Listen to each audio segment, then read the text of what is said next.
صلو علی الحبیب صلی اللہ علیہ محمد صلی اللہ علیہ وآلہ وسلم۔ بیٹے میرے اسلامی بھائیوں، نماز اسلام کی اہم ترین عبادت ہے اور نماز کے اندر 13 چیزیں ایسی ہیں جن کے بغیر نماز ہوتی ہی نہیں۔ ان سب کا جاننا ہم پر ضروری ہے۔ ان میں سے ایک چیز کے بارے میں آج ہم آپ کو بتانے جا رہے ہیں۔ وہ چیز کیا ہے؟ وہ نماز کی شرط ہے جو ہے استقبال قبلہ، یعنی نماز میں ہمارا چہرہ قبلے کی طرف ہو۔ قبلے کا تعین، قبلے کی درستگی جاننے کے لیے آج ہم آپ کو بہت کچھ بتانے جا رہے ہیں۔ یہ کیسے جان سکتے ہیں؟ آئیے اس حوالے سے جو دعوت اسلامی کا شعبہ اوقات صلاۃ ہے، یعنی نماز کے اوقات کا جو شعبہ ہے، اس کے ذمہ دار ہمارے ساتھ موجود ہیں وسیم بھائی۔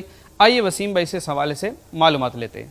سال میں 2 مرتبہ 27-28 مئی کو پاکستانی وقت سے دن کے 2:18 اور 15-16 جولائی کو پاکستانی وقت سے دن کے 2:27 پہ کسی بھی ورٹیکل شے کے بننے والے سائے کی مدد سے یا کسی بھی لٹکی ہوئی چیز کے بننے والے سائے کی مدد سے ہم بآسانی قبلہ معلوم کر سکتے ہیں۔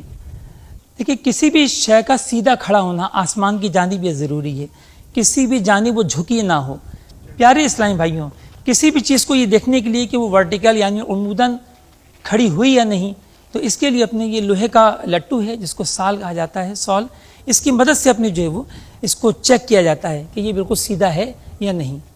اب مقررہ وقت پر یعنی 27-28 مئی کو پاکستانی وقت سے دوپہر کے 2:18 پر اور 15-16 جولائی کو دوپہر کے 2:27 پہ پاکستانی وقت سے ہم کسی بھی آبجیکٹ جو کہ اپنے ورٹیکل ہو اس کے شیڈو پر ہم کھڑے ہو جائیں اس طریقے سے، اور اس شے کی جانب، آبجیکٹ کی جانب ہم منہ کریں تو ہمارا منہ عین کعبہ شریف کی طرف ہوگا۔ اسی طرح کسی لٹکی ہوئی چیز کے بھی سائے پر اگر کوئی کھڑے ہو جائیں، جیسے ہمارے مولانا رضوان مدنی صاحب تشریف فرما ہیں، تو یہ بھی اب ڈوری کی جانب رخ کریں تو یہ عین کعبے کو رخ ہوگا۔ الحمدللہ ہمارے سامنے صحرا مدینہ کی عظیم شان مسجد بھی ہے، تو ناظرین آپ دیکھ سکتے ہیں کہ اس وقت ہمارا رخ جو ہے وہ بالکل درست ہے، اور مسجد بھی الحمدللہ اپنے درست خطوط پر جو ہے وہ تعمیر کی گئی ہے۔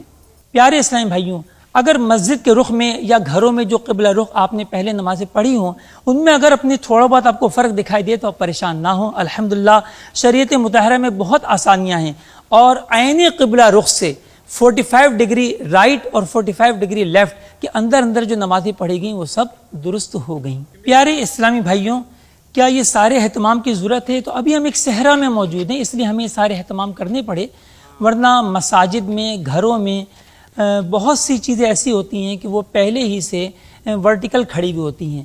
آپ کے دیوار کا کنارے سے بھی ہو سکتا ہے سایہ بن رہا ہو، یہ دیوار کا کنارہ بھی ورٹیکل مستری حضرات بناتے ہیں۔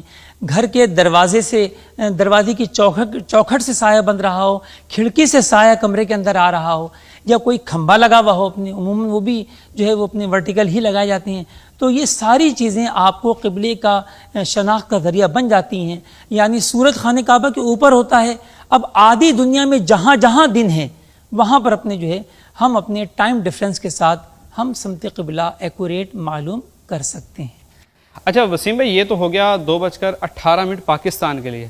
اب کوئی ہندوستان میں، کوئی بنگلہ دیش میں، کوئی امریکہ میں، کوئی افریقہ میں، یا چلیں ہر جگہ تو دن نہیں ہوگا، جن جگہوں پر دن ہوگا اس وقت تو ان کے لیے کیا ہے کہ وہ GMT کے حساب سے اگر وہ اپنا ٹائم کا حساب کتاب کرنا چاہیں کہ بھئی ہم اتنے بجے وہ سورج کے ذریعے اپنا قبلہ معلوم کر سکتے ہیں، تو وہ کیا کریں؟ پیارے اسلامی بھائیوں، سورج 27-28 مئی کو گرینوچ مین ٹائم کے مطابق صبح کے 9:18 اور 15-16 جولائی کو گرینوچ مین ٹائم کے مطابق جو ہے وہ 9:27 پر خانہ کعبہ کے اوپر آئے گا۔ اب دیگر ممالک والے یہ دیکھ لیں کہ ان کا GMT سے ڈفرینس کتنا ہے، اور اتنا وہ جو ہے پلس مائنس کر کے اپنے ممالک کے معیاری اوقات حاصل کر سکتے ہیں۔